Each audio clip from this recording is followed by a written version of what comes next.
TST Gaming.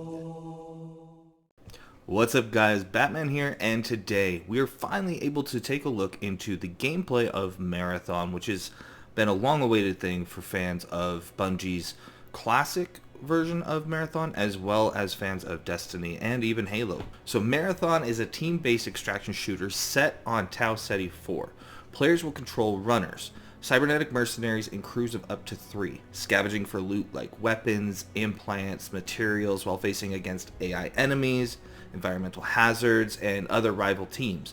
Solo play is possible, which I think is an awesome feature, but the focus is going to be on squad-based survival.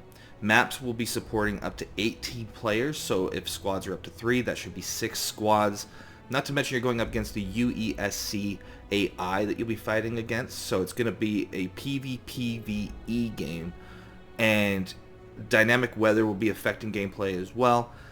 The release date is set to be September 23rd, 2025, which is a lot sooner than I expected. I did not expect them to announce the release date of being in this year at all, especially since they're just doing the alpha testing now. I feel like that 5-month window is kind of tight. That's me personally. Bungie's pros at this though, so we'll see how it goes. I will say that the game is going to launch on PlayStation 5, Xbox Series X/S, and PC with crossplay and cross-save support is what I've been told.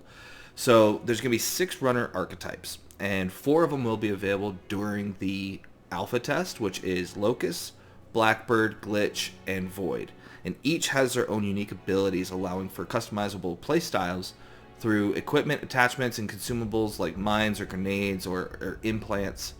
So, for example, they said that Locust is going to be your just kind of run and gun kind of character, that if you just want to be like the soldier archetype. Blackbird is more about gathering information, so that way you can use that to your advantage or your squad's advantage. Glitch has some extra agility and has some interesting mechanics. I think it's going to be fun to watch. And then you have Void, who can actually go invisible, and this is going to be kind of like a stalker style, where you go invisible, let the squad go in front of you, and then you try to take them out from behind. So it's going to be a lot of fun to see the plays that are made with this game. Now, the map that was showcased is called Dire Marsh. I did read somewhere that we're going to get 2 maps in the alpha.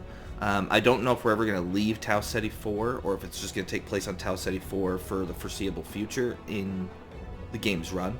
Now, the art style is really vibrant. It's really bright, and they have like blue blood, which I think is because they're just trying to make you seem distinct from being human, since we are cybernetic mercenaries. And also there's like pink robotic cats and things of that nature, so it's a very unique spin on some things, and I think it's going to be a lot of fun to see what Bungie has done with this. The visuals, though, really look different than what I expect from Destiny. Destiny has this very realistic, this has slightly more, because of the vibrancy, a little bit more of a cartoon look to it in certain aspects. But overall, the game looks fun. It looks great.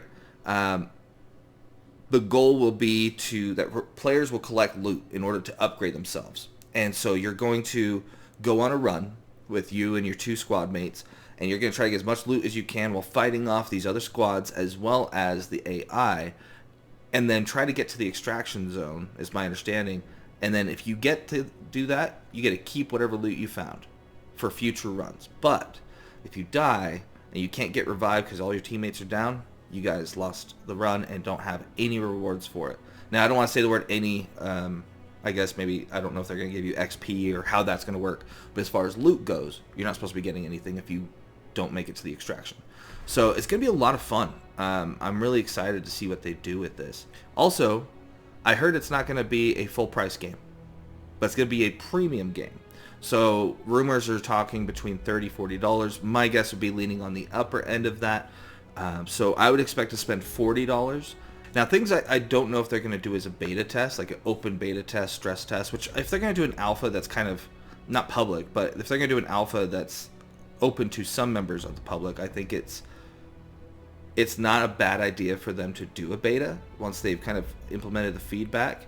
Now, with this particular showcase, I feel like they revealed just enough to get our appetites ready for more, but they didn't quite give away everything just yet. So they made it sound like that these seasons will have progressions that you can go through that'll move the story forward. Overall, I'm expecting to see a lot of information between now and September. If you're interested to know more about the game, I'm planning on covering the game in full as much as I can. So please subscribe to our channel because I'm going to keep up to date with all the news that's coming out. And there's going to be a lot. The game comes out in 5 months. So there's not a lot of time for them to be quiet. That's all I have for you today. If you enjoyed this video, again, please subscribe, give it a thumbs up, and share with your squad mates. But until next time, just play.